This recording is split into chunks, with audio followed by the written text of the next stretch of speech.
এখন আজকে আমাদের উত্তর পশ্চিম বঙ্গোপসাগরে একটা ঘূর্ণাবর্ত রয়েছে। আর এর প্রভাবে একটা নিম্নচাপ তৈরি হতে পারে। আর তার প্রভাবে আমাদের দক্ষিণবঙ্গের উপকূল অঞ্চলের জেলাগুলোতে 14 তারিখের মধ্যে 1-2 জায়গা করে ভারী বৃষ্টিপাত হতে পারে।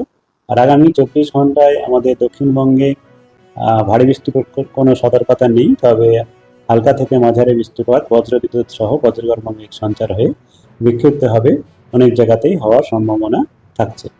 আর উত্তরবঙ্গে ভারী বৃষ্টির সতর্কতা উত্তরবঙ্গের জন্য আগামী দুদিনে নেই।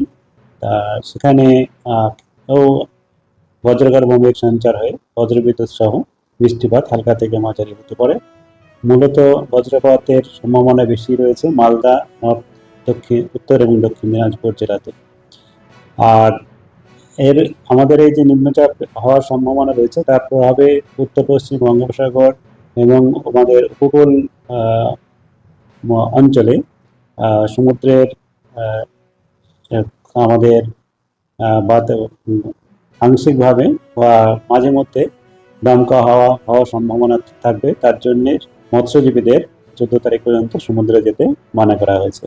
কলকাতা তার পার্শ্ববর্তী অঞ্চলের জন্য যেটা রয়েছে, কলকাতা এবং তার পার্শ্ববর্তী অঞ্চলে আগামী 24 ঘন্টায় আংশিক থেকে আংশিক মেঘলা আকাশ, সময়ে সময়ে সময়ে সাধারণত মেঘলা আকাশও থাকবে, মানে রৌদ্রোজ্জ্বল কিছুটা থাকবে, আবার আমাদের মেঘলা আকাশও কখনো কখনো হওয়ার সম্ভাবনা থাকছে। আর কিছুটা সম্ভাবনাও রয়েছে বজ্রগর্ভ মেঘ সঞ্চার হয় কিছু কিছু এলাকায় হালকা বৃষ্টিপাত হওয়ার সম্ভাবনাও থাকছে। এই হচ্ছে এখনকার আমাদের পূর্বাভাস।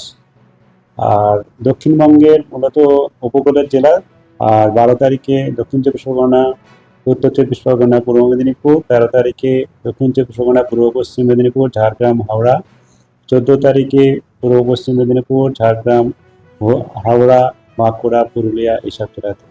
মূলত উপকূল এবং উপকূলের পাশে আমাদের পশ্চিমের দিকের জেলাগুলিতে কিছুটা ভারী বৃষ্টিপাতের সতর্কতা রয়েছে, তবে এটি আমাদের এখন মনিটরিংয়ে রয়েছে। যেমন উৎপত্তি হবে তেমন হবে আবার আপডেট দেওয়া হবে।